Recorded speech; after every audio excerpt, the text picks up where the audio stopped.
Baik, selamat malam. Shalom Bapak Ibu, Saudara sekalian. Malam ini kita lanjutkan online Bible study kita, masih kitab Daniel, sesi keempat. Dan kisah ini pada umumnya kita mengerti, sudah pernah dengar dari sekolah minggu ya. Sadrak, Mesak, and Abednego.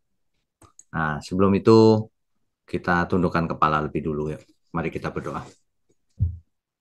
Bapa kami yang di surga, kami sungguh mengucap syukur kalau kami bisa belajar bersama melalui online.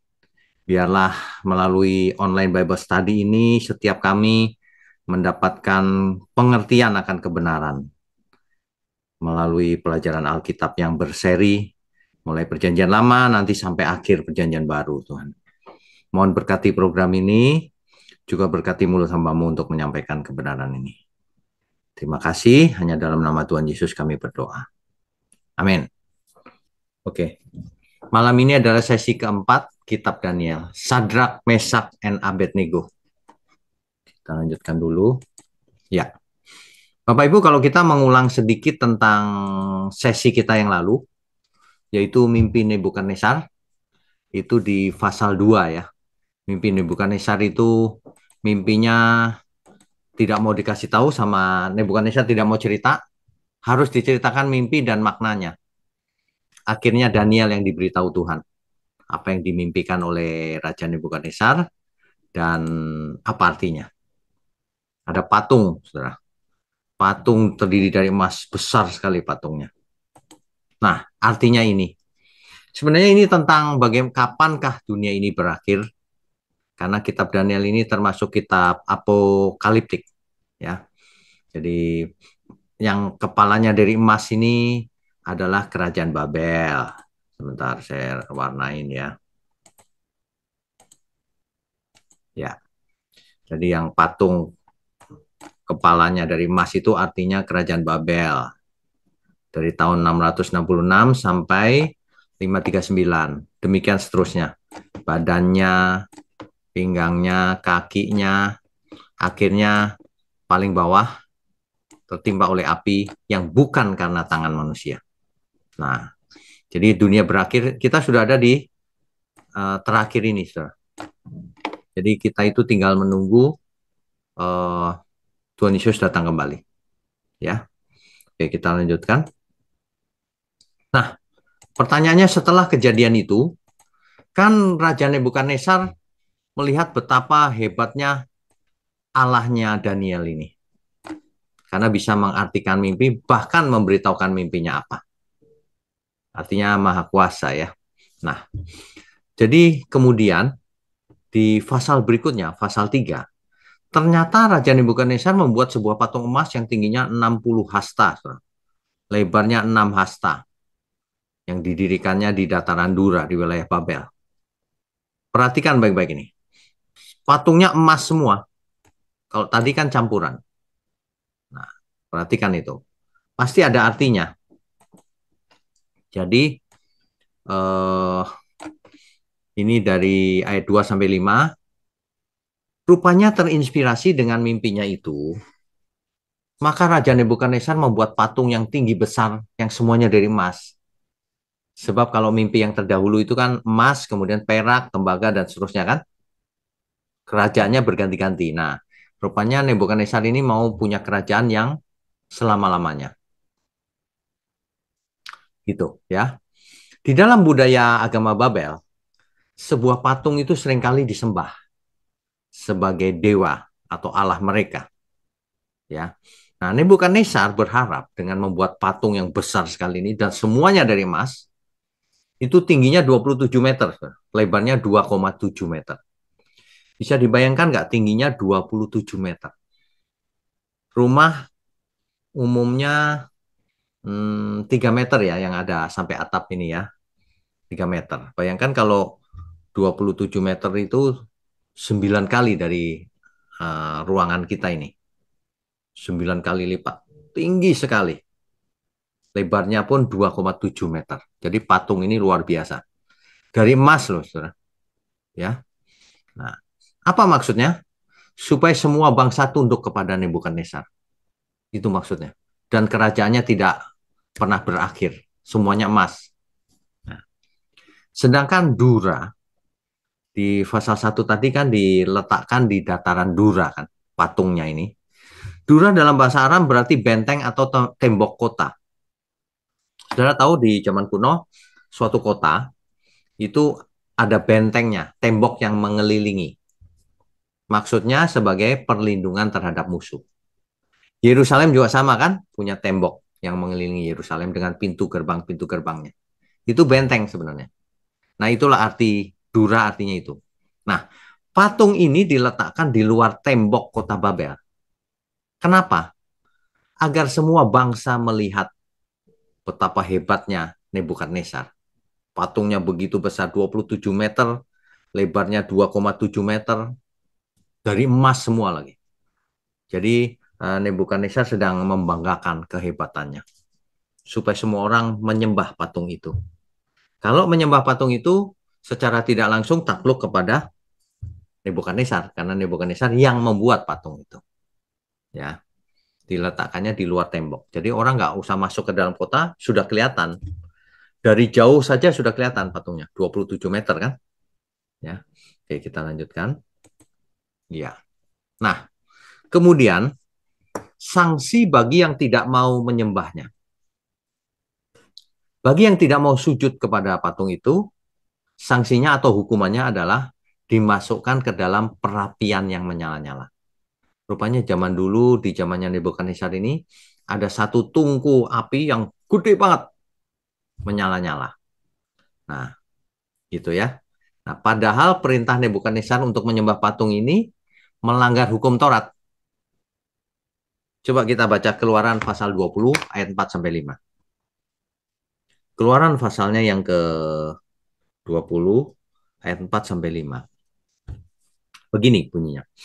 Jangan membuat patung bagimu, jangan membuat bagimu patung yang menyerupai apapun yang ada di langit di atas, atau yang ada di bumi di bawah, atau yang ada di dalam air di bawah bumi. Jangan sujud menyembah kepadanya atau beribadah kepadanya. Dilarang loh. Jadi kalau masih ada yang menyembah patung itu melanggar ini. Ya, di gereja makanya nggak boleh ada patung yang disembah maksudnya ya. Nah, jangan sujud menyembah kepadanya atau beribadah kepadanya. Sebab aku, Tuhan Allahmu adalah Allah yang cemburu. Yang membalaskan kesalahan bapak kepada anak-anaknya. Kepada keturunan yang ketiga dan keempat dari orang-orang yang membenci aku. Jadi sebenarnya semua orang diancam oleh Tuhan. Jangan kamu menyembah patung. Berbakti kepadanya. Ya, itu dewa. Allah yang tidak ada gunanya. Begitu. Oke, baik. Itu ayat 6 sampai 7. Pasal 3 ayat 6 sampai 7. Oke, kita lanjutkan. Ya. Nah, rupanya ada beberapa orang Kasdim yang melapor kepada raja bahwa ada yang tidak mau menyembah patung itu. Bapak Ibu Saudara tentu masih ingat di pertemuan kita yang lalu, sesi yang lalu, Sadrak, Mesak, dan Abednego diberi kekuasaan sebab Daniel berjasa. Nah, Sadrak, Mesak, Abednego inilah yang dilaporkan kepada Raja Nebukadnezar karena mereka tidak mau menyembah patung itu. Gitu ya. Itu dari ayat 8 sampai 12 ya. Nanti bisa dibaca sendiri. Daniel pasal ayat 3, pasal 3 ayat 8 sampai 10, Saudara. Ya. Sampai 12 bahkan. Nah, oke, kita lanjutkan. Ya, raja mendengar hal itu, raja sangat marah. Itu ditulis di ayat 13 sampai 15. Sesudah itu Nebukadnezar memerintahkan dalam marahnya dan geramnya untuk membawa Sadrak, Mesak, dan Abednego menghadap. Begitu, saudara. Ya. Dan raja menawarkan kembali supaya mereka menyembah patung itu. Gitu. Oke, kita lanjutkan.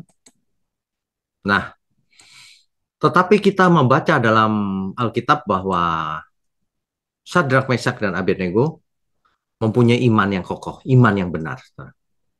Apa? Kita baca ayat 16 sampai 18 ya. Lalu Sadrak, Mesak, dan Abednego menjawab Raja Nebukadnezar, tidak ada gunanya kami memberi jawab kepada Tuanku dalam hal ini. Jika Allah kami yang kami puja sanggup melepaskan kami, maka ia akan melepaskan kami dari perapian yang menyala-nyala itu dan dari dalam tanganmu ya Raja. Tetapi seandainya tidak, perhatikan baik-baik.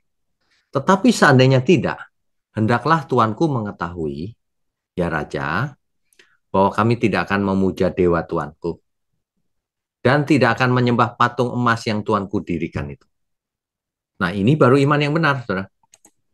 Jangan iman itu cari aman, cuma cari berkat, mau enak sendiri, hidup gampang, kaya raya. Bukan itu iman. Iman yang benar, perhatikan, ini zaman perjanjian lama loh. Sadrak, Mesak, Abednego saja imannya sudah begitu hebat, mau dimasukkan ke tungku api, tapi ia tidak mau ikut, tidak kompromi. Iman yang benar itu iman yang bayar harga, berapapun harga mahalnya. Jadi kalau saudara menghadapi siapapun, jangan takut. Iman yang benar itu mau bayar harga. Saya perhatikan banyak orang tidak mau bayar harga, mau murahan keselamatannya. Tidak melakukan apa-apa untuk Tuhan, tapi merasa sudah selamat. Ya, ini banyak orang tidak mengerti. Kita lanjutkan dulu. Ya, jadi iman yang benar itu bukan hanya untuk mendapatkan kemudahan hidup seperti yang digembar-gemborkan selama ini. Kalau kau ikut Tuhan, kaya raya dan sebagainya. Bukan, bukan itu. Atau model transaksional. Seperti jika kau beri persepuluhan maka dilipat gandakan oleh Tuhan. Tingkap langit dibukakan. Nggak begitu. Kalau baca Alkitab itu harus lengkap. Jangan satu ayat. Ya. Coba kita baca Ayub. Ayub 2 ayat 9 sampai 10. Ini termasuk iman yang benar. Ya, Ayub pasal 2 ayat 9 dan 10. Ini cerita tentang Ayub, Saudara.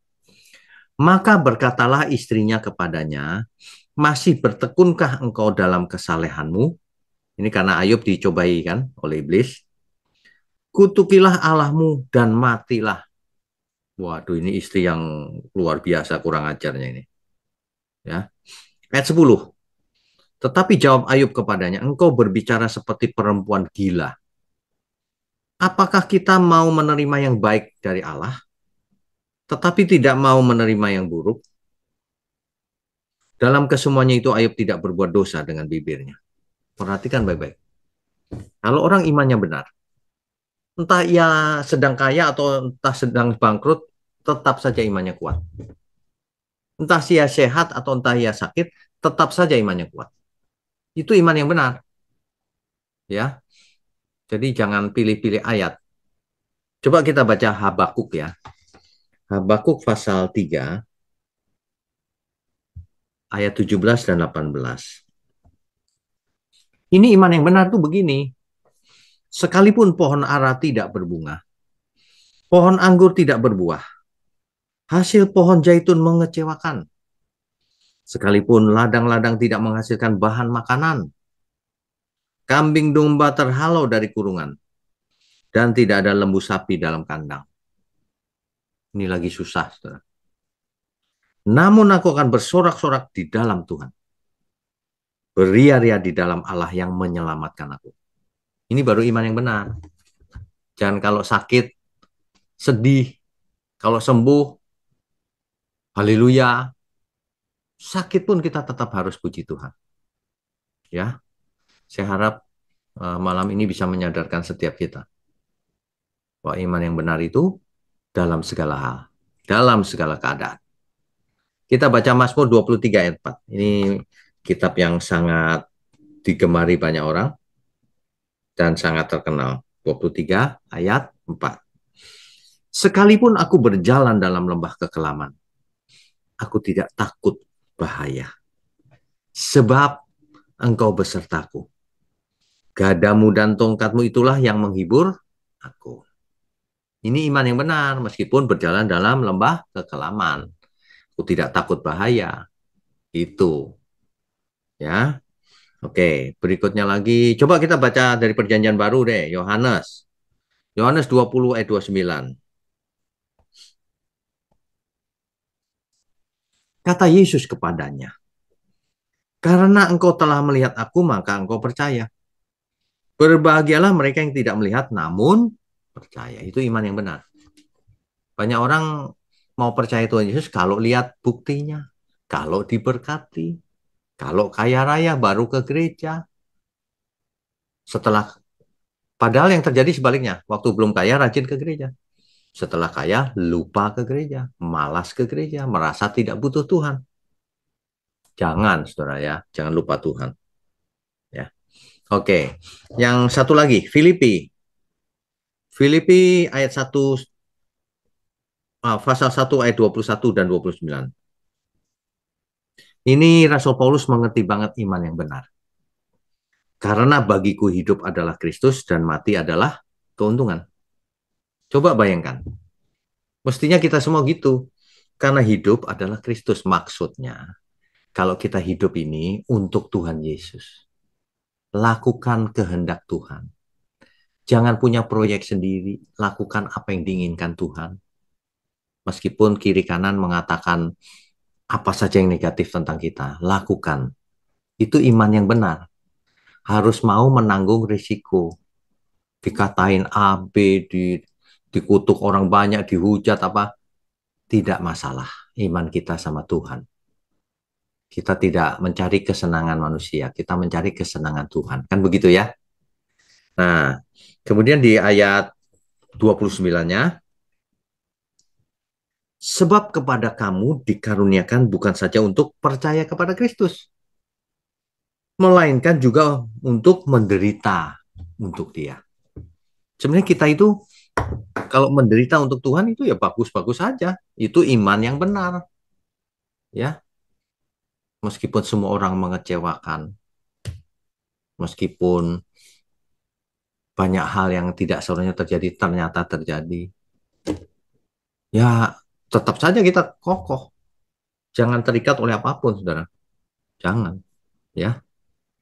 Saya kalau mau bayar harga, nggak masalah. Itu baru iman. Kita percaya Tuhan pasti melindungi kita. Tuhan pasti pelihara kita. Itu yang benar iman. Jangan iman itu kalau ikut Tuhan pasti kaya. Kalau ikut Tuhan nggak pernah sakit. Itu aneh-aneh begitu itu. Hidup ngasih persembahan aja minta dibalas Tuhan. Itu bukan iman, itu transaksi. Ya. Nah, perhatikan saudara, kalau kita belajar sesuatu, itu selalu ada isu tertentu yang kita mesti bahas sampai selesai. Seperti Sadrak Mesak Abednego ini, dia diancam masukkan ke dapur api loh. Tapi dia tetap berkata, seandainya Tuhan tidak tolong, nggak masalah, aku tetap tidak mau nyembah patung itu. Tetap taat Taurat di zaman itu. Di zaman sekarang kita mestinya tetap taat firman Tuhan, tetap taat kepada Tuhan. Ya, siapapun di dunia ini, bahkan malaikat turun dari surga. Kalau yang mengajarkan sesuatu yang lain, jangan diikuti, saudara. Hidup ini cuma satu kali, ya. Tunjukkan kita punya iman yang benar. Kalau enggak percuma. Saudara, amin-amin juga percuma. Kalau tidak, berani bayar harga. Oke, kita lanjutkan ya. Ya, saudara, saking marahnya Nebukadnezar, apinya itu disuruh godein tujuh kali lebih panas. Mungkin tungku ini ada tujuh itu, kemungkinan ada tujuh apa namanya itu ya, ruang-ruang untuk apinya. Nah ini tujuh kali artinya semuanya dibakar supaya sangat amat panas, gitu ya. Akibatnya tahu saudara, di ayat 22, karena titah raja itu keras, dipanaskanlah perapian itu dengan luar biasa. Sehingga nyala api itu membakar mati orang-orang yang mengangkat Sadrak, Mesak, Abednego itu ke atas. Bahkan yang ngangkat pun kena api itu, saudara, terus mati. Saking api itu panas, digedein gitu, saudara. Jadi apinya meluap-luap gitu, yang melempar Sadrak Mesak Abednego ikut kebakar gitu. Untuk menunjukkan betapa panasnya apinya itu. Ya, kita lanjutkan. Ya, saudara, eh, di ayat 23 sampai 25 dikisahkan bahwa Sadrak Mesak Abednego dibuang ke dalam api. Ya, ini di ayat 23 dijelaskan tuh. Tetapi ketiga orang itu, yakni Sadrak, Mesak, dan Abednego, jatuh ke dalam perapian yang menyala-nyala itu dengan terikat. Masih terikat. Tapi apa yang terjadi, saudara? Kemudian terkejutlah Raja Nebukadnezar lalu bangun. Dengan segera. Berkatalah ia kepada menterinya, para menterinya, bukankah tiga orang yang telah kita campakkan dengan terikat ke dalam api itu, bukankah tiga orang yang kita lempar? Jawab mereka kepada raja, benar ya raja. Memang cuma tiga orang yang dilempar, katanya. Tetapi ada empat orang kulihat berjalan-jalan dengan bebas di tengah-tengah api itu. Ada empat tapi. Dan mereka tidak terluka loh. Tidak terbakar sama sekali. Dan yang keempat itu rupanya seperti anak dewa. Ini terjemahan baru bahasa Indonesia. Anak dewa. Di dalam terjemahan bahasa Inggris, like the son of God. Ya, like son of God. Anak Allah. Karena dewa itu kan dipakai kata Elohim. Sama dengan Allah. Ya. Nah, di sini dipakai kata lebar Elohim. Artinya seperti anak Allah atau anak dewa. Gitu, Saudara. Perhatikan ini di ilustrasi lukisan ini. Ada yang keempat. Siapakah itu? Nah, jadi menurut Nebukadnezar itu pasti malaikat gitu, ya. Tapi yang pasti itu pasti bukan manusia biasa karena tidak terbakar oleh api. Termasuk Sadrak, Mesak, dan Abednego. Ya, siapakah itu? Yang bisa dipastikan adalah itu adalah makhluk surgawi. Pasti. Apakah itu malaikat? Bisa. Apakah itu penampilan Tuhan Yesus? Kristofani? Bisa saja. Nah, cara menafsir Alkitab itu begini, saudara. Apakah itu malaikat atau Kristofani? Penampilan Kristus sebelum inkarnasi. Ini tidak penting, saudara. Karena tidak dijelaskan sebenarnya siapa. Yang jelas itu makhluk surgawi. Mau malaikat atau mau penampilan Kristus, nggak masalah. Yang manapun nggak masalah, tidak mengganggu kebenarannya. Tapi yang pasti ini adalah utusan dari surga. Begitu ya.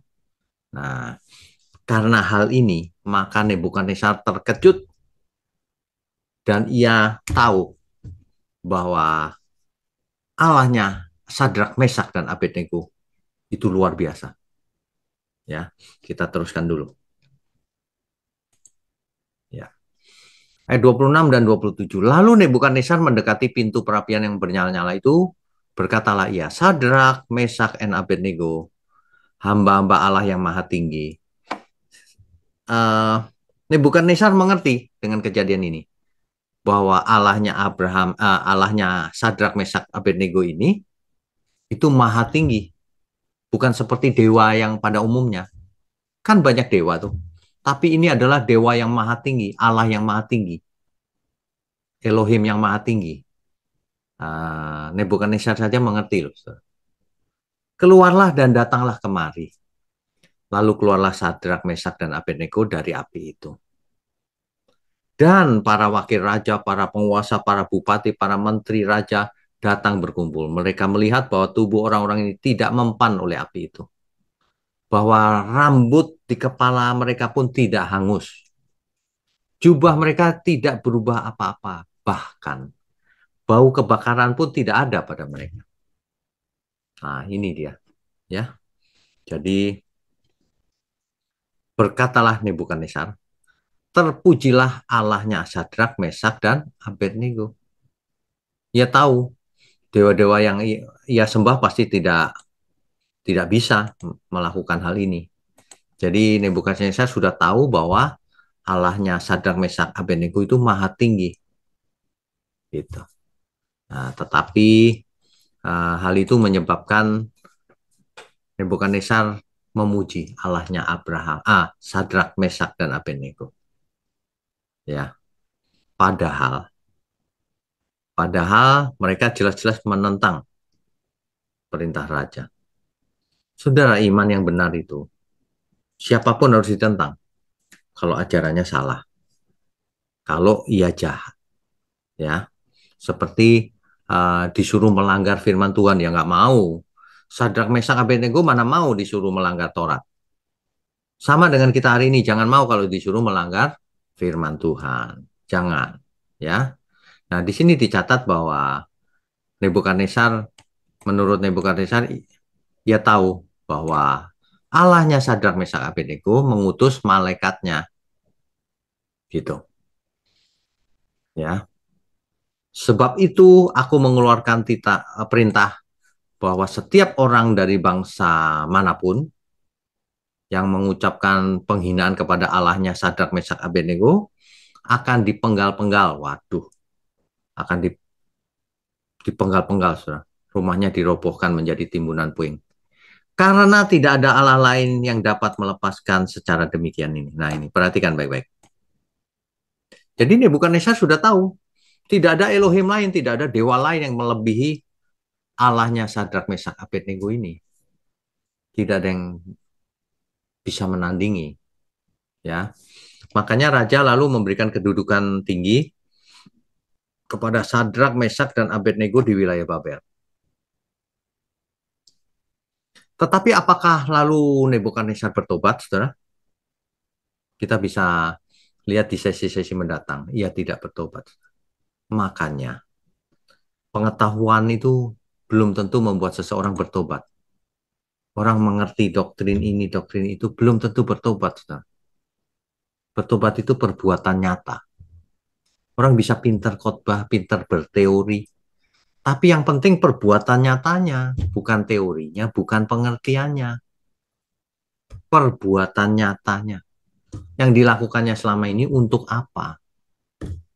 Ya, saudara juga tidak boleh, kita tidak boleh juga menghakimi orang berdasarkan penampilan luarnya, berdasarkan apa yang ia perbuat. Kan kita tidak tahu motivasi hatinya apa. Ya kan? Tidak boleh ya, saudara ya. Kita harus doakan banyak orang bertobat. Tidak boleh menghakimi. Oke, berikutnya. Ya. Jadi, saudara, kita bisa belajar banyak dari peristiwa hal ini. Banyak sekali yang kita bisa dapat. Jangan membaca satu kisah, oh kisahnya sudah tahu saya. Bukan bukan begitu belajarnya. Yang bisa kita petik dari peristiwa ini adalah Sadrak, Mesak, dan Abednego ini, ia tidak takut mati. Ia lebih takut melanggar hukum Tuhan.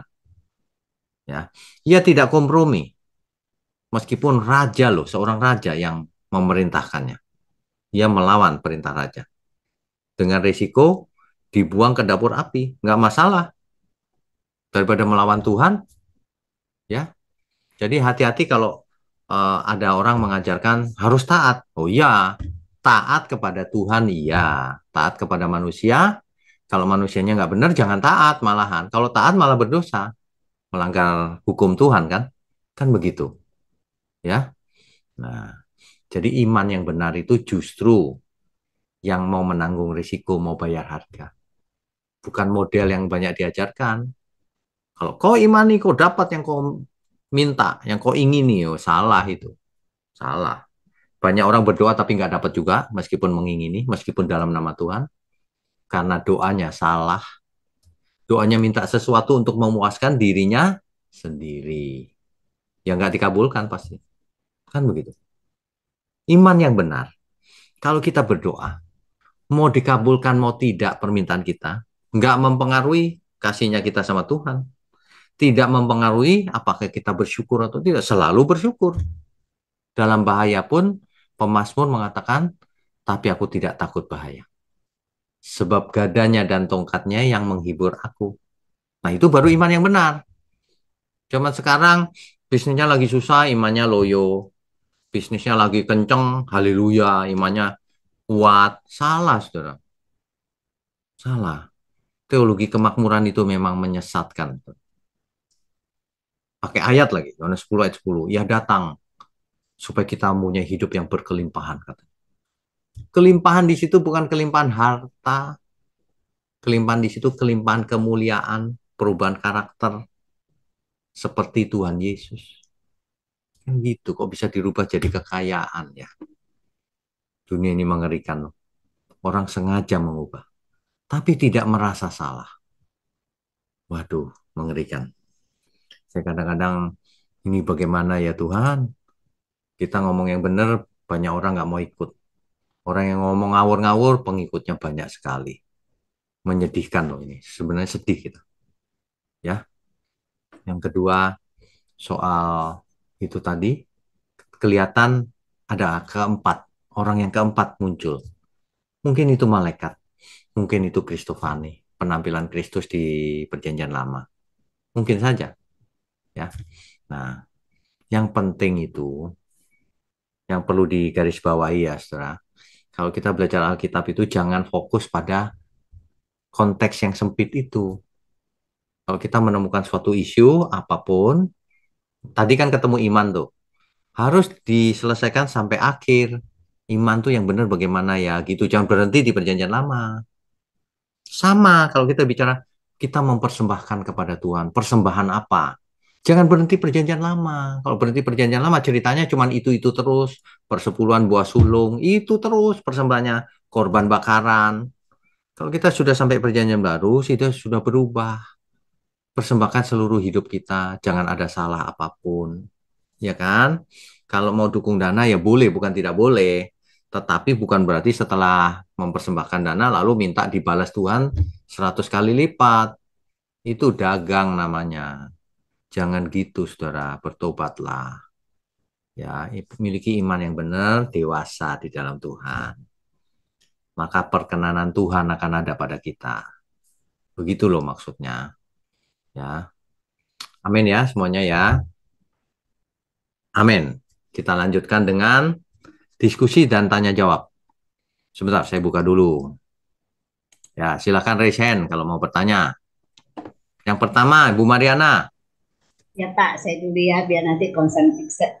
Ya, Pak, ini saya mau konfirmasi aja ya Pak. Filipi 1 ayat 29 sama Daniel 3 ayat 25. Yang 29 tentang karunia menderita untuk dia ya Pak. ya, Sama yang Daniel keempat, Daniel 3 ayat 25 tentang sosok ketiga, keempat. Nah, ya. bisa nggak ya Pak kita menyimpulkan bahwa satu, bahwa kalau ikut Tuhan Yesus itu sebenarnya satu paket ada sukacitanya, ada gembiranya, tapi juga ada menderitanya. Terus kalaupun kalaupun kita menderita, itu sebenarnya Tuhan menyediakan penyertaannya. Itu uh, begitu bukan Pak?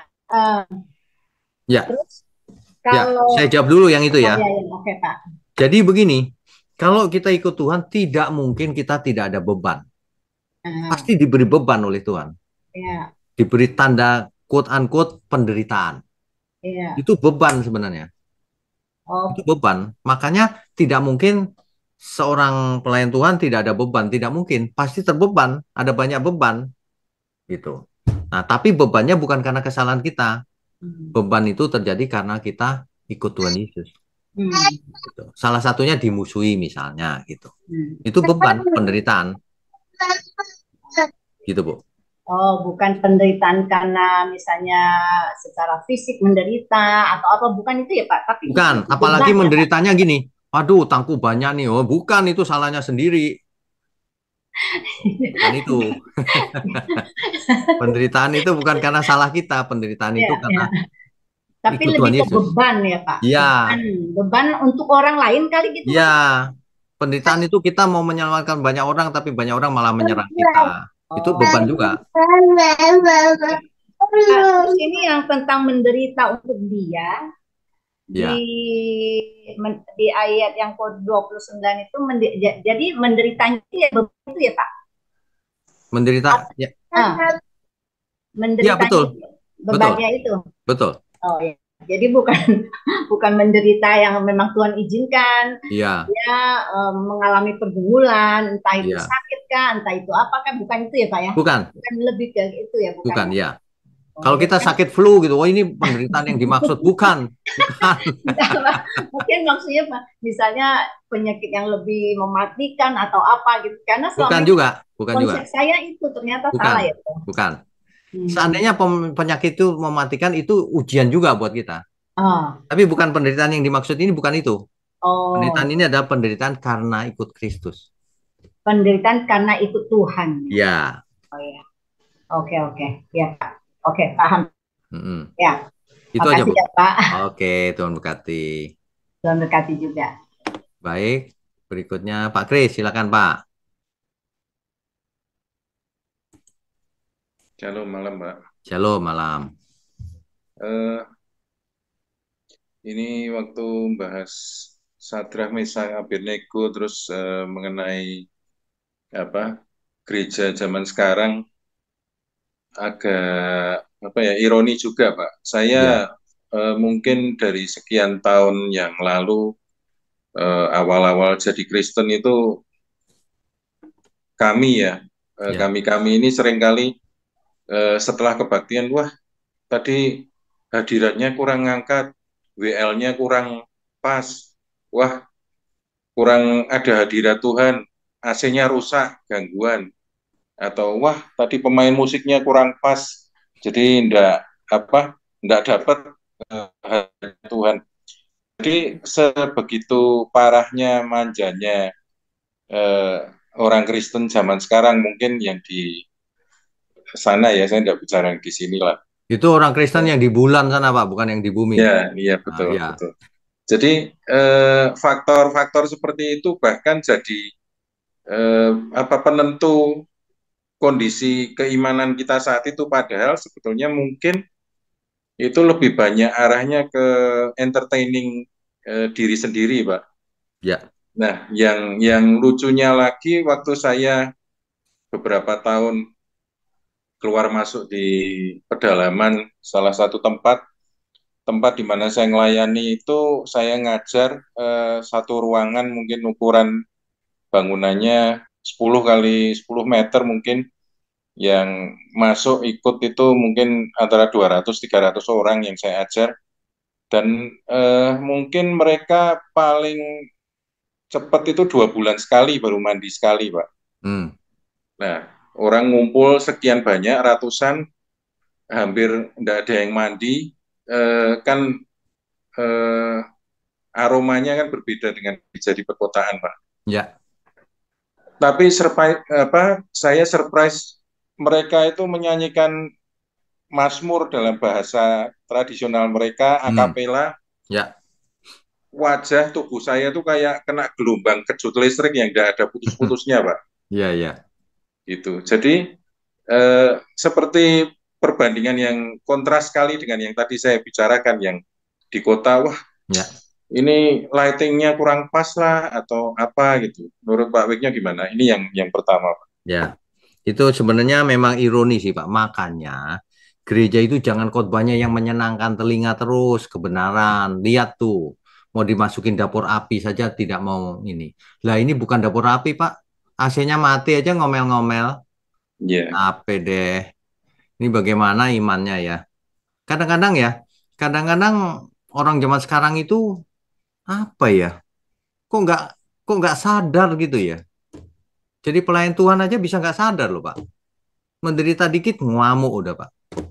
Waduh, jangan ya kita memang sedang belajar, tapi ya jangan kebangetan lah, itu ya. Ya, jadi kadang-kadang kita tidak sadar bahwa contoh-contoh di Alkitab itu eh, kondisi posisi keimanan kita mungkin sangat jauh dari apa yang dilukiskan di Alkitab sebetulnya mungkin Pak. Iya betul. Apalagi kalau diajarin dengan teologi yang salah, waduh, jadi Pak itu. Saya kira mungkin hulunya berasal dari situ mungkin Pak. Kenapa kok Mungkin. terus Iya, jadi iya, terlalu kekanak-kanakan? iya.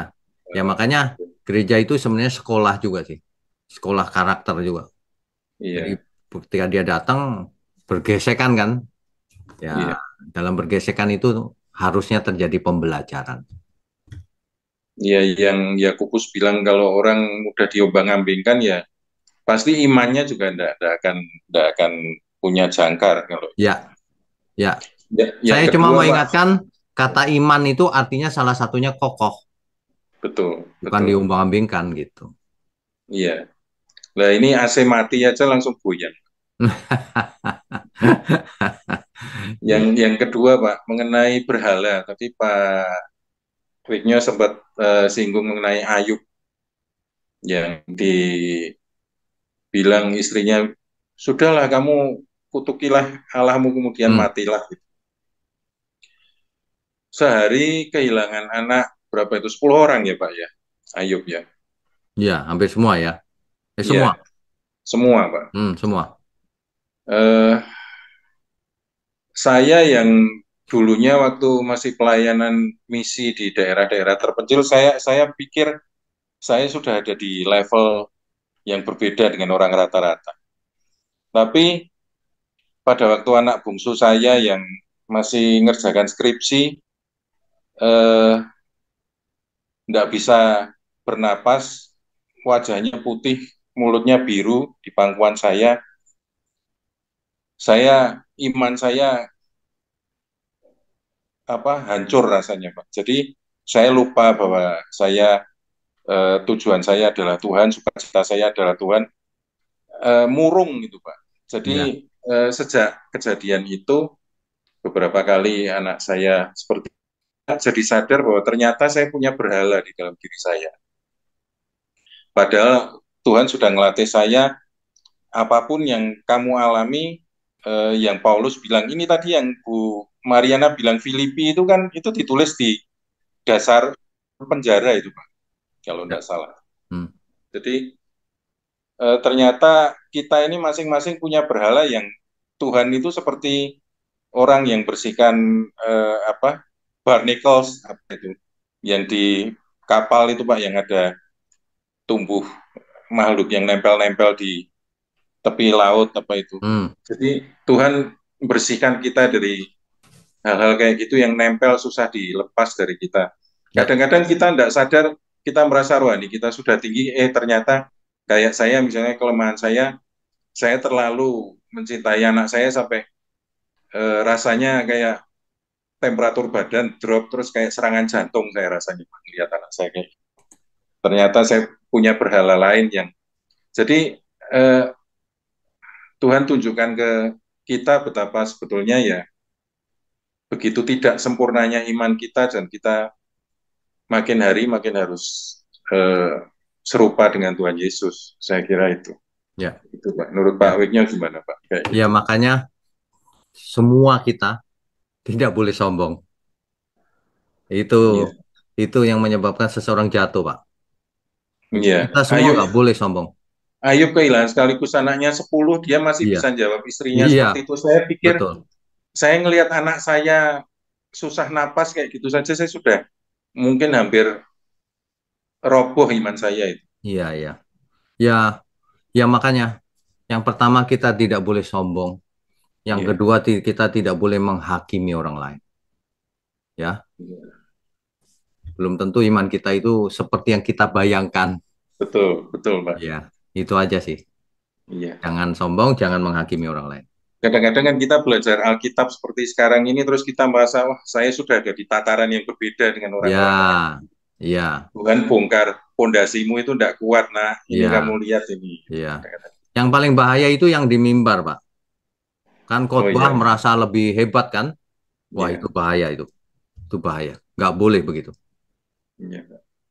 Ya, Itu Pak. saja Pak, saya. Oke. Terima kasih, Tuhan Ya, Tuhan berkati. berkati. Berikutnya Pak Ari. Silakan, Pak. Di unmute dulu. Ya, Halo Bapak. ya. Shalom.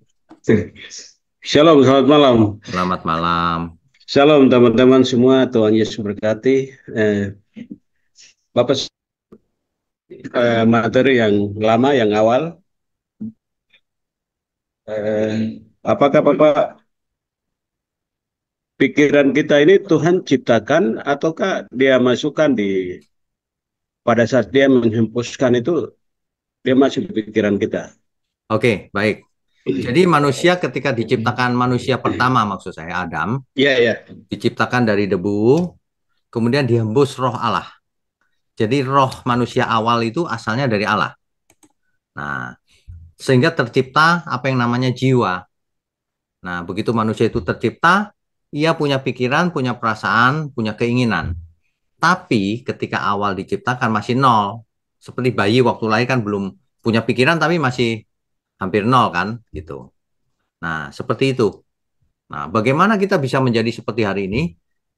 Itu semua karena apa yang kita lihat dan apa yang kita dengar, apa yang kita pelajari, apa yang kita yakini. Maka terbentuklah kita hari ini. Begitu, Pak.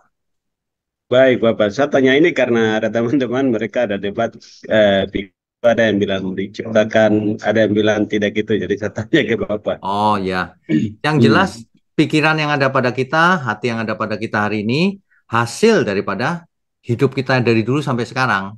Apa yang kita dengar, apa yang kita lihat, yang kita pelajari, yang kita yakini, nah itulah yang memenuhi pikiran kita. Makanya iman timbul dari pendengaran. Amin.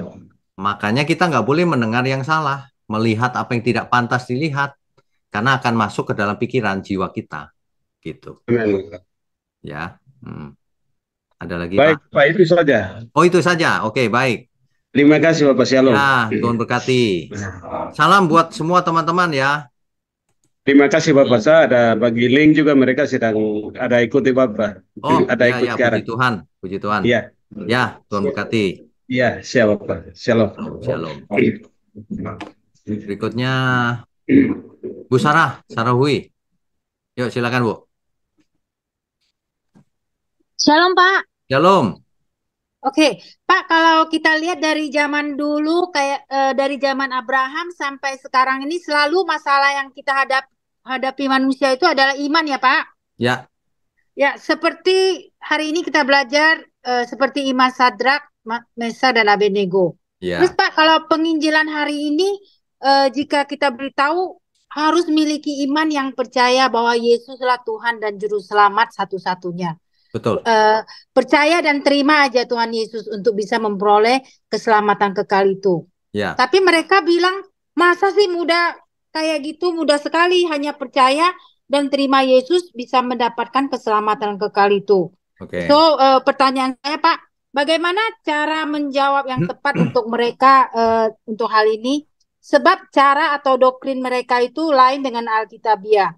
Mereka harus melakukan hal-hal yang ribet, agamawi untuk bisa dapat selamat setelah mati. Tolong Pak, bagaimana cara menjawab yang tepat untuk mereka Pak? Ya, terima kasih Pak. Jadi begini, ketika seseorang dibaptis mula-mula, lalu ia menyatakan percaya lalu dibaptis, itu belum selamat. Itu kan baru pengakuan. Ya. Nah, selamat itu juga bukan iman yang utuh. Itu baru awal komitmen. Iman itu apa sih sebenarnya? Iman itu bukan cuma percaya dengan pikiran aku percaya Yesus Tuhan, bukan itu. Mulanya itu diawali dengan itu. Lalu iman itu apa? Iman itu langkah nyata. Bagaimana kita hidup ke depan ini menyerahkan diri sama Tuhan. Jadi seluruh hidup kita ini harus sesuai kehendak Tuhan. Nah, itu baru pertobatan. Nah, pertobatan kan nggak bisa sehari, 2 hari, nggak bisa. Seluruh hidup, setiap hari latihan supaya tidak pernah buat dosa lagi, melakukan kehendak Tuhan, menyelamatkan banyak jiwa, memberkati dunia yang gelap ini. Semua, seluruh hidup kita.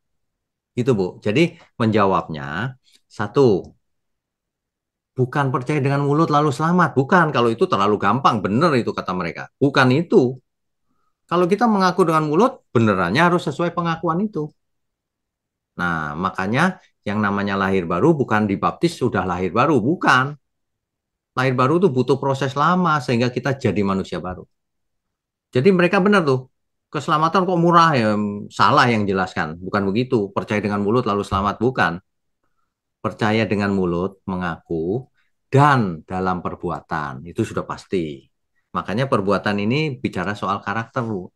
Saya bacakan satu ayat saja ya, biar jelas. Jadi bukan begitu. Kalau begitu gampang sekali ya, benar mereka ngomong. Enggak, sulit selamat itu. Yakobus pasal pasal berapa? Pasal 2 ayat 24. Contohnya. Jadi kamu lihat bahwa manusia dibenarkan karena perbuatan-perbuatannya dan bukan hanya karena iman. Artinya apa? Artinya harus dengan iman yang ada perbuatannya, ada buktinya, bukan iman cuma bicara tok, ngomong tok. Di ayat 26 lebih jelas lagi. Sebab seperti tubuh tanpa roh adalah mati, demikian jugalah iman tanpa perbuatan-perbuatan adalah mati. Iman yang mati. Nah, iman yang mati ya nggak selamat.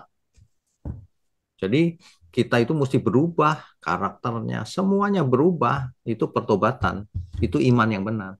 Bukan cuma dengan mulut, percaya, terus selamat. Bukan. Begitu, Bu.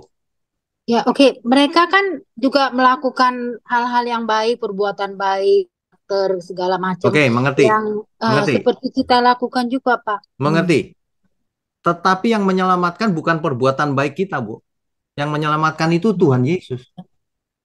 Nah, kalau Ibu bicara soal perbuatan baik, menurut siapa? Perbuatan baik yang dimaksud itu adalah menurut Tuhan.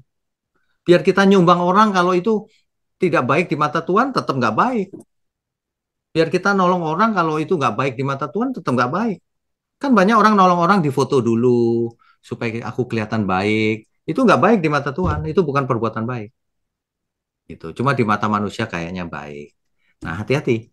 Kalau seseorang tidak mencintai Tuhan Yesus, itu bukan baik, Bu. Alkitab menjelaskan, barang siapa tidak mengasihi Tuhan, ia terkutuk. Meskipun baik sama sesama. Jelas nggak, Bu? Ya, oke. Berarti itu pengertiannya itu karakter. Berarti misalnya mereka yang orang tidak percaya ini, mereka menganggap perbuatan baik apa segala macam agamawi itu baru bisa selamat. Dan kita orang Kristen kita harus melakukan apa yang benar menurut Allah. Dan itu menurut mereka sama aja, itu juga Nggak perbuatan sama. kan. Saya tanya Tapi satu hal ya, saja. nah, Saya tanya satu hal. Apakah mereka percaya Tuhan Yesus? ya mereka tidak percaya, Ya Pak. sudah, nggak sama. Jangan disama-samain. Ah, Nggak sama. Karena Tuhan jadi Yesus mati ya. di kayu salib untuk orang yang percaya. Untuk semua orang yang mau percaya. Menolak, binasa.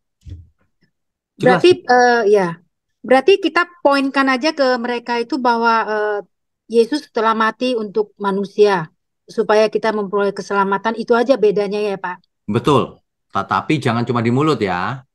Hmm. Percaya kepada Tuhan Yesus itu melakukan kehendak Tuhan Yesus. Apa itu? Menyelamatkan banyak jiwa, hidup kudus, tak bercacat, tak bercela.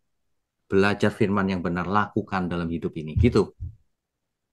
Dan itu akan kelihatan, Bu, dalam bagaimana kita menikah, bagaimana kita bicara, bagaimana kita memandang orang lain. Kelihatan, beda, Bu. Gak ada orang yang sama. Gak ada ajaran di dunia ini yang sama dengan ajarannya Tuhan Yesus. Gak ada. Kasihlah musuhmu. Ada nggak ajaran itu di tempat lain? Gak ada. Gak ada. Yang ada balas dendam. Orang jahat disikat habis. Kalau kita nggak boleh kita menghakimi. Beda, Bu. Jangan disama-samakan. Mesti teliti kita. Ya. Ya. Dan untuk supaya lebih meyakinkan mereka lagi, kita bisa bilang Bapak atau Ibu coba telusuri, belajar lagi apa yang dalam Alkitab itu lebih Iya. lebih tepat lagi ya, Pak ya. Betul. Betul. Hmm. Kita lihat faktanya saja. Alkitab mengajar apa? Kau diajar apa selama ini? Mana yang lebih baik? Objektif ya. Gitu. Iya. Kebenaran itu objektif, Bu. Sesuai fakta saja. Hmm. Ya, Ya. bilang aja Bapak atau Ibu selidiki aja Alkitab itu yang Ya, jawaban yang paling benar. betul. Hmm. Silakan dibanding-bandingkan. Gitu. Iya. Ya. Oke, Pak. Terima kasih, Pak. Oke. Tuhan memberkati. Tuhan berkati. Pak Oto, silakan. Maaf Pak Pujo, ini ada Malam, musik di selamat malam. luar. Salam berkati. Shalom. Pak Pujo, saya masih pertanyaan yang dulu. Eh, pada waktu Sandrak, Mesak, dan Abednego masuk di dapur api, Daniel itu ada di mana Pak? Itu aja Oke, baik. pertanyaannya Pak. Baik, saya jawab dulu ya. Iya Pak. Di Alkitab tidak dicatat Daniel ada di mana. Tetapi kita bisa, kira-kira sih bisa, Pak. Daniel kan jadi pejabat. Sebagai pejabat dia tidak dituntut itu karena di istana. Penasihat raja. Itu misalnya. Nah, itu kemungkinan pertama. Kemungkinan kedua, Daniel sedang bertugas keluar kota bisa saja. Kita tidak tahu. Dan itu tidak penting, Pak. Daniel ada di mana itu. Gitu. Kemungkinannya dua tadi. Tapi Daniel juga tidak menyembah patung Nebukadnezar. Pasti tidak. Pasti Saya tidak. merasa pasti tidak. Pasti tidak. Dan itu masuk akal juga. Kenapa? Daniel ada di istana. Patung itu ada di luar. Gitu. Kan Raja Nebukadnezar juga tidak menyembah patung itu. Semua juga tidak yang di istana. Gitu. Ini untuk yang orang di luar. Terima kasih Pak atas penguatan imannya Pak. Oke. Itu saja ya Pak. Tuhan Yesus berkati. Tuhan berkati Pak. Berikutnya Bu Meme silakan.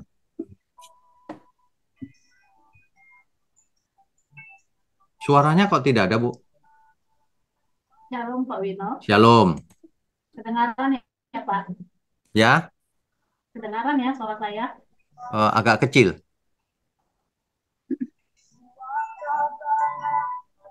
Sudah dengar Pak? Sudah. Oke, silakan. Ya, saya ada 2 pertanyaan nih Pak. Ya. Tentang apa? Penyembahan berhala Pak. Tentang apa? Tentang penyembahan berhala. Oke, ya baik. Ya. Pak, apa Pak yang menyebabkan bangsa Israel jatuh dalam penyembahan berhala Pak? Padahal kan Tuhan telah banyak buat mukjizat kepada bangsa Israel. Ini pertanyaan bagus sekali. Itu bukan cuma bangsa Israel zaman dulu, Bu. Zaman sekarang. Kenapa orang sekarang memberhalakan uang? Wah, sama itu. Kenapa orang zaman sekarang memberhalakan selingkuh sana, selingkuh ini? Itu kan berhala sebenarnya. Sudah tahu itu dosa. Kenapa dilakukan? Sama dengan kenapa orang merokok. Padahal tahu merokok itu menyebabkan paru-paru kita kotor. Gampang kena kanker. Sudah tahu tapi dilakukan. Kenapa? Nah, itu yang sulit dijawab memang. Mesti tanya wawancara ke orangnya ini. Kenapa sih pengen binasa? Tapi memang mereka bandel memang. Dicatat di Alkitab tegar tengkuk ya. Bangsa yang tegar tengkuk. Udah lihat mujizat, sudah lihat hukuman Tuhan yang begitu mengerikan, tetap aja dia. Hari ini juga sama kan Bu, nggak usah zaman dulu hari ini. Buktinya orang-orang nggak mau bertobat. Gitu. Ya. Mau tahu aja kenapa gitu penyebabnya apa? Penyebabnya orang-orang itu memang tegar tengkuk.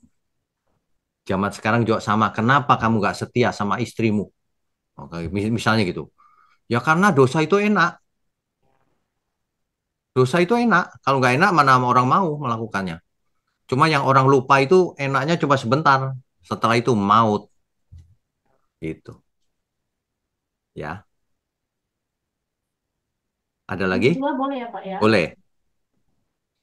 Saya mau tanya Pak, apa saja sih Pak bentuk penyembahan berhala itu? Oke. Yang pertama yang kasat mata seperti zaman dulu itu menyembah patung itu ya. Karena patung-patung zaman dulu mewakili dewa-dewa tertentu kan.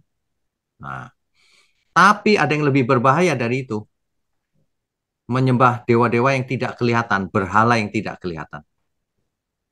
Misalnya Mamon. Misalnya kedagingan, keinginan yang tidak sesuai kehendak Tuhan. Yang lebih parah lagi berhala itu adalah berhala dirinya sendiri. Kalau seseorang menganggap dirinya lebih tinggi dari semua orang, dia sedang jadi berhala bagi dirinya sendiri. Kalau orang hidup sangat egois, dia berhala bagi dirinya sendiri. Dia nggak peduli orang lain, yang penting dirinya. Wah, itu berhala itu. Itu berhala paling berat tuh dirinya sendiri sebenarnya. Orang lain atau benda atau orang lain masih nggak terlalu berat, tapi mengalahkan diri sendiri itu paling berat. Begitu, Bu Meme. Ada saya tengok juga Pak itu agama Kristen ya. Ya. Patung-patung Tuhan Yesus juga disembahnya. Apa juga itu berhala juga ya Pak? Kalau disembah ya berhala. Kan Alkitab jelas jangan kau berbakti kepadanya. Kalau ada orang menyembah ya berhala. Kalau nggak menyembah ya bukan berhala. Patung itu bukan berhala loh. Patung ya patung. Menjadi berhala ketika disembah. Jadi kalau anak kecil punya boneka itu cuma boneka patung, nggak ada setannya. Tapi kalau disembah ya ada setannya, kan begitu. Tapi kalau antik-antik kayak gitu gimana, Pak? Barang Apa? antik-antik. Barang antik itu misalnya apa? Misalnya patung juga, Pak. Kayak ada kemarin kan pengusiran roh jahat nih di rumah. Ya. Terus boneka-boneka itu katanya disuruh buang. Boneka-boneka yang kita beli dari market. Iya, Pak, serius, Pak. Kalau gitu toko boneka artinya toko berhala dong ya. Tapi dia dipilih, Pak, bonekanya. Enggak, itu Enggak bohong. semua. Itu Iya. bohong. Boneka ya boneka. Berhala beda. Berhala itu kalau bonekanya disembah nah jadi berhala. Sesuatu yang Maksudnya tidak kelihatan, disembah gimana, Pak? diutamakan, Oh, berdoain, diapain gitu. Ya.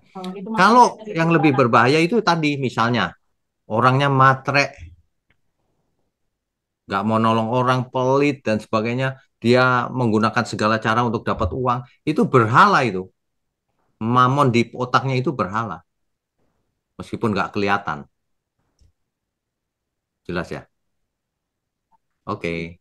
Tapi kalau kayak gitu, pendetanya kita jauhin atau gimana ya, Pak ya? Ya nggak usah dijauhin ya, tapi nggak usah melakukan itu. Kasih tahu aja pendetanya dengar online Bible study. Itu biar dia tahu, biar ngerti Iya. berhala itu apa sebenarnya. Ya, Ya, Pak. Makasih, Pak, oke. nasihatnya ya. Ya, Tuhan Yesus Tuhan berkati. memberkati. Shalom. Shalom. Pak Epenius, silakan.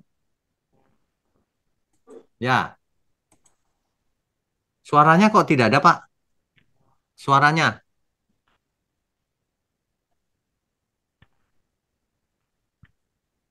Tes, tes. Nggak ada suara. Kenapa ya? Videonya ada, suaranya tidak ada.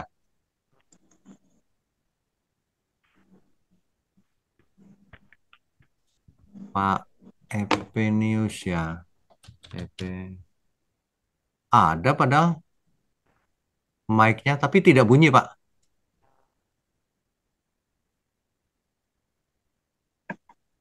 Tes, tes.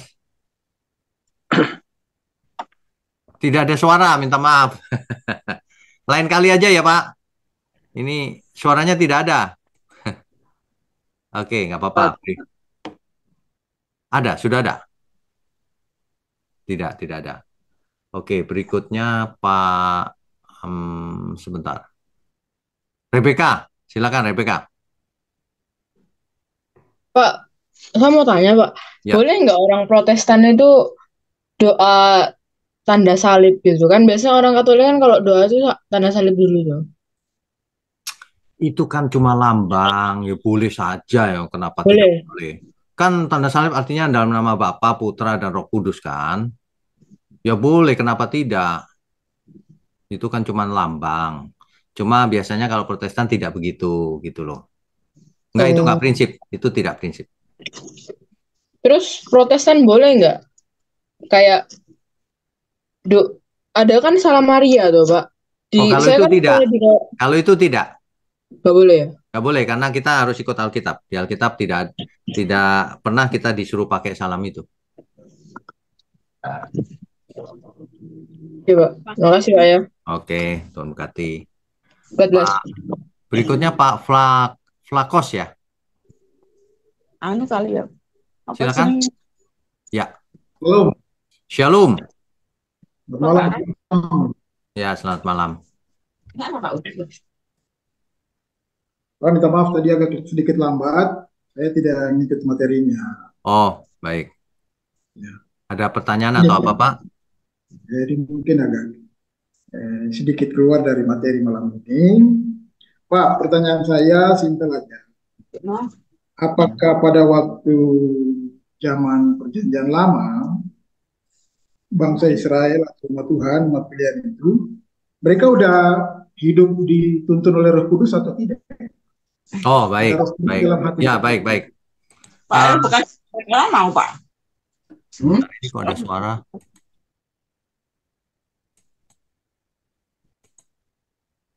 Ya, oke.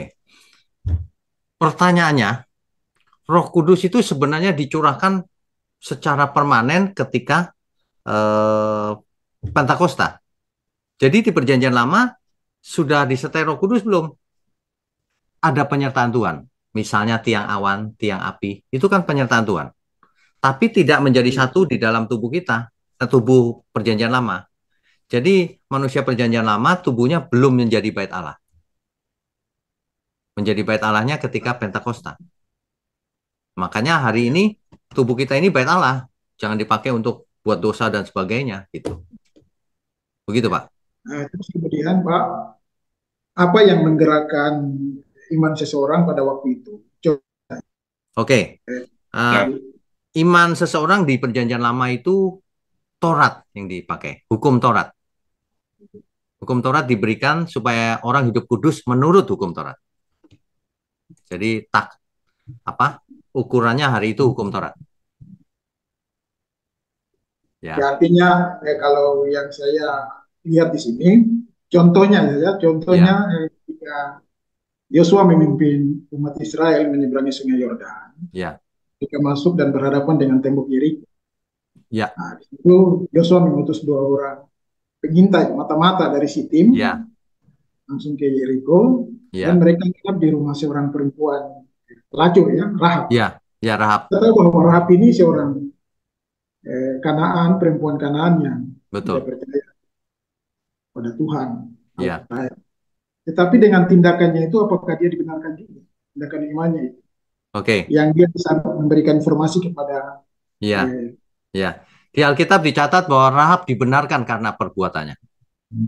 Ada ayatnya. Jadi kita nggak boleh melawan Alkitab. Alkitab mencatat bahwa ia dibenarkan karena perbuatannya. Rahab. Itu bisa dibaca di Yakobus 2 ayat 25. Yakobus 2 ayat 25. Dan bukankah demikian juga Rahab, pelacur itu, dibenarkan karena perbuatan-perbuatannya ketika ia menyembunyikan orang-orang yang disuruh itu di dalam rumahnya. Lalu menolong mereka lolos melalui jalan yang lain. Iman itu harus ada buktinya, perbuatannya. Itu Rahab melakukan hal itu, risikonya besar, Pak. Kalau ketahuan dibunuh pasti. Gitu. Nah, itu iman. Kemudian Pak, yang terakhir. Apakah seseorang itu kalau kita lihat secara jasmani, secara jasmani kita lihat orang ini dia udah mulai berubah. Yang tadinya perilaku karakternya itu jahat, dia berubah. Apakah pertobatan itu ada buktinya? Baik. Baik. Sebenarnya pertobatan itu harus menjadi perbuatan nyata. Kalau perbuatannya cuma mengaku di mulut, aku sudah bertobat, kan belum tentu bertobat. Perbuatan nyatanya itulah yang bertobat. Misalnya gini, contoh sederhana. Seseorang dulu judi sebelum bertobat. Tapi setelah bertobat tetap judi, itu bukan bertobat namanya. Bertobat itu berubah haluan. Kok tadinya miring ke sana, sekarang jadi lurus. Berubah, nyata, ada buktinya. Lewat perbuatan. Itu sebabnya kitab Yakobus pasal 2 tadi ditutup ayat 26-nya. Sebab seperti tubuh tanpa roh adalah mati, demikian juga iman tanpa perbuatan-perbuatan adalah mati. Jadi kalau orang beriman, perbuatannya harus sesuai imannya itu, gitu Pak. Yang nyata sekarang ini banyak orang yang bertobat tapi hanya sebentar aja, Pak. Kemudian tidak lama kembali lagi pada jalan salah itu. Itu artinya belum bertobat. Itu artinya baru menyesal sebentar, balik lagi. Kalau bertobat itu nggak balik, Pak, terus. Gitu. Itu artinya ia hanya coba-coba sebentar. Gitu. Oke. Baik, Tuhan berkati. Sementara begitu, Pak Wigno, terima kasih. Tuhan berkati ya. Bapak ada di mana ya? Bapak di kota mana? Di Manokwari, di rumah. Papua Barat, di Manokwari. Oh, Manokwari. Oh ya, jauh juga ya. Manokwari ya. Oke, baik. Berikutnya Pak David. Pak David, silakan Pak. Di-unmute dulu. Selamat malam Pak Wigno. Selamat malam semuanya. Ya, silakan. Pak, ini mau menanyakan tentang tadi penyembahan berhala itu Pak. Yang kita diharapkan menyembah berhala yang seperti kayak tadi Sadrak, Mesak, dan Abednego. Jadi kan kayaknya penyembahan berhala itu kan hampir samar saat ini tuh hampir samar. Jadi hampir semuanya hampir bisa dijadikan kayak penyembahan berhala seperti kayak Mamon atau apapun. Ya, Pak, bagaimana kalau saya ada dua pertanyaan ini, Pak? Bagaimana kalau orang yang hormat bendera, ya. ya, dan orang yang terlalu ngefans dengan artis atau apa yang sampai fotonya dipajang-pajang di tembok di mana-mana. Iya, iya, ngerti. Nah, Oke, itu yang pertama, seperti kayak mengeluh-elukan sekali gitu. mengerti. Yang pertama Nah, ya Pak, soal hormat ya, bendera. Hormat bendera itu kan dalam rangka dalam hal kita sebagai warga. Tapi kan bukan menyembah benderanya, Pak. Beda loh. Menyembah itu artinya mengutamakan setiap hari, diutamakan dalam hidupnya untuk itu. Kan enggak. Ini kan cuma upacara doang. Jadi itu menyembah. Sekarang begini, hormat pada bendera. Memangnya hormat sama negara? Belum tentu juga itu cuma lambang. Iya kan? Cuma ya, upacara. Nah, benerannya kan bagaimana kita hidup sebagai warga negara? Hormat nggak? Sayang nggak sama negara? Nah, gitu. Jadi itu bukan berhala. Yang ya. kedua tadi soal apa ya? Artis Oh iya ngefans, ya, oke. Idola. ya idola. Oke. Ya itu kan orang kan memang idolakan sampai mengeluhkan sekali Ya, sampai gimana begitu. ya. Nah itu gimana Pak tanggapannya? Oke. Apakah itu Eh, seperti kayak berhala? kalau hal itu menyebabkan pikirannya tersita ke sana semua, itu berhala, ya. Tapi kalau cuman aku suka sama itu kalau main gitu doang, tapi nggak menyita pikiran itu belum jadi berhala. Kok berhala itu udah nggak mau yang lain, pokoknya setiap hari pikirannya ke situ terus. Nah itu menyita waktunya, menyita hidupnya jadi berhala kalau itu. Gitu Itu Pak. dilarang ya Pak? Ya? Oh itu nggak Itu boleh. dilarang. Hidup kita bukan untuk dia, hidup kita untuk Tuhan. Kalau hanya sekedar kagum boleh ya Pak ya? Ya boleh, kagum kan normal Pak. Ya. Saya kagum sama dia loh, dia itu kok baik ya. Nah itu sih biasa aja, nggak apa-apa. Ya, Oke, oke. Ya, baik Pak. Tuhan berkati. Terima kasih Pak. Oke, selamat malam. Satu lagi kelihatannya. Siapa tadi yang belum ya? Oh, sudah semua ya. Tadi ada yang dari Surabaya, Stefani Trivena ya. Ini yang terakhir. Silakan kalau ada. Ya, malam Pak. Selamat malam. Ya, sementara tanpa video ya Pak. Ya apa-apa, silakan. Ya saya mau tanya, tapi mungkin nggak ada hubungannya yang sama sama topik ini ya. Cuma saya berapa hari ini eh, mikir aja. Yang pertama, waktu Tuhan melarang Adam dan Hawa makan buah pohon pengetahuan baik dan jahat, itu saya mikir kalau Tuhan melarang, kenapa kok Tuhan menciptakan dan meletakkan pohonnya di situ? Maksudnya kan Baik. lebih baik nggak usah diciptakan, nggak usah ditaruh di situ. Baik, pertanyaannya bagus sekali, Bu. Jadi gini, yang pertama perlu kita mengerti adalah itu sebenarnya ujian. Apakah manusia taat atau tidak? Nah, keputusannya ada di Adam dan Hawa tentunya. Taat atau tidak. Jadi Tuhan menguji. Nah, sementara itu Tuhan selalu menguji sampai kita hari ini. Kita taat nggak kan digembleng terus. Bangsa Israel diuji Tuhan, dicobai Tuhan. Tapi banyak yang nggak lulus. Nah, jadi sebenarnya itu bukan apa ya? Bukan supaya celaka, bukan, itu ujian. Manusianya gagal yang pertama. Sama hari ini, Bu. Kenapa dunia begini ya? Nah, ya terserah kita mau ikut apa enggak. Itu ujian. Gitu. Jelas nggak ya? Ya, ya, ya. Terus yang kedua, sifat manusia yang seperti sekarang, seperti ada yang bersifat koleris, melankolis, itu apakah akibat dosa atau misalnya tidak ada dosa pun macam-macam ya Pak sifatnya. Soalnya kan waktu itu hanya ada Adam dan Hawa dan kita kan tidak tahu mereka sifatnya yang koleris apa Ya, ya. melankolis gitu. Ya. Sifat-sifat seperti ini bisa jadi banyak faktor. Buktinya apa? Dulu tidak ada bangsa-bangsa, sekarang jadi bangsa-bangsa. Jadi karena jatuh dalam dosa, maka berkembang sedemikian rupa kan. Tapi yang perlu kita mengerti adalah gini. Kita tidak boleh terikat pada satu tipe.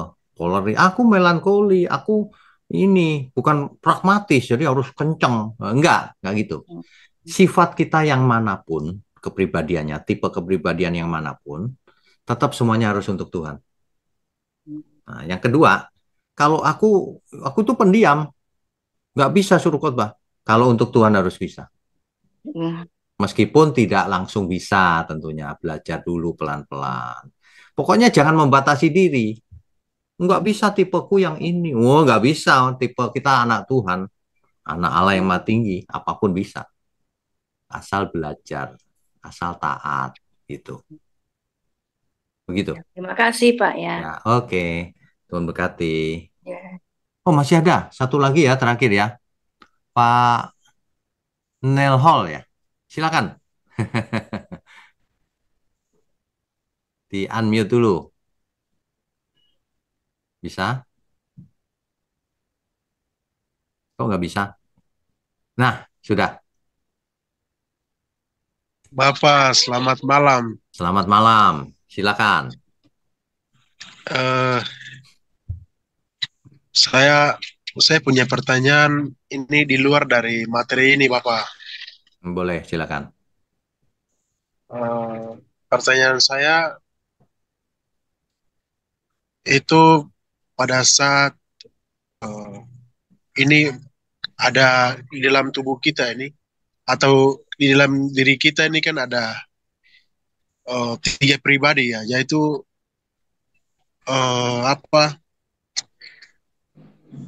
tubuh fisik, ya, tubuh fisik, jiwa, dan roh. Itu bukan pribadi, Pak. Itu bukan 3 pribadi, 3 unsur maksudnya ya. Iya, 3 unsur. Oke, baik. 3 unsur. Jadi pada saat macam kita mengalami kematian, itu roh ini kan dia pergi ke Bapa. Roh ini miliknya Bapa di surga. Jadi yang menjadi pertanyaan saya itu, apakah ini yang akan menderita, yang akan ikut menderita ini? Oke, mengerti. Ya. Ya. Jadi begini, tubuh kita ini terdiri dari manusia ini terdiri dari tubuh, jiwa, dan roh. Tapi bisa juga begini, hidup manusia itu terdiri dari 2 unsur. Satu yang fisik, satunya yang non fisik. Nah, yang non fisik itu jiwa dan roh tadi. Ya. Nah, ketika manusia mati, tubuhnya kita kubur, fisiknya hancur, hilang nantinya. Jiwa dan rohnya menyatu. Kalau ia percaya kepada Tuhan, selamat, ia pergi ke Firdaus. Tapi itu rohnya saja ya, roh dan jiwa. Nah, tapi kalau ia fasik, jahat, tidak selamat, roh jiwanya ini masuk ke alam maut namanya, Hades. Nah, nanti ketika Tuhan Yesus datang, akan dibangkitkan. Yang di Firdaus diberi tubuh baru, fisik, dibawa ke surga. Nah, yang di Hades, yang di alam maut, diberi tubuh fisik juga, tapi untuk tinggal di neraka, di lautan api. Begitu ceritanya. Ya. Terima kasih, Bapak. Oh, itu saja ya. Ya. Baik, Tuhan Yesus berkati.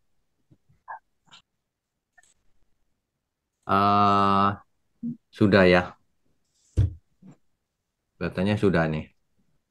Oh, kok masih ada lagi ya? Wah, waktunya tapi sudah nggak cukup. Nanti sesi ke depan aja ya, tanya lagi ya. Baik, Bapak Ibu, Saudara, mari kita tundukkan kepala, mari kita berdoa. Bentar. Ya.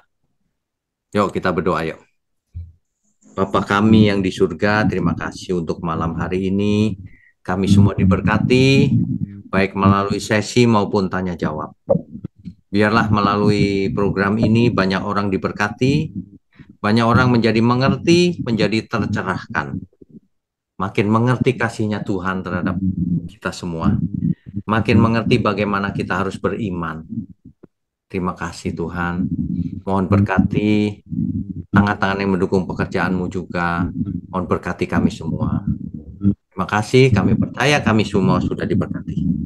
Di dalam nama Tuhan Yesus Kristus kami berdoa dan mengucap syukur. Amin. Saudara sekalian, bicara soal kebenaran, setiap orang merasa benar. Makanya semua kecap dinomor satukan. Ada orang yang mengatakan saya paling benar, ini paling benar, itu paling benar. Mana sebenarnya yang paling benar? Oleh sebab itu, hadiri seminar 7 natur kebenaran dan aplikasinya. Seminar ini wajib dihadiri oleh para teolog, apologet, pengkhotbah, bahkan oleh para jemaat sendiri. Agar kita bisa membedakan manakah yang benar, manakah yang salah. Inilah alat uji kebenaran yang sangat objektif dan alkitabiah. Pastikan saudara ikut. Dan ajak seluruh saudara dan sahabat-sahabat. Bapak-bapak dan ibu-ibu yang terkasih dimanapun berada, yuk kita belajar pelajaran Alkitab bersama secara online. Setiap hari Rabu jam 7 malam bersama pendeta Bapak Wignio Tanto. Secara online, bisa melalui Zoom. Tetapi kita harus mendaftarkan dulu ke nomor berikut ini. Selamat bergabung dan Tuhan Yesus memberkati.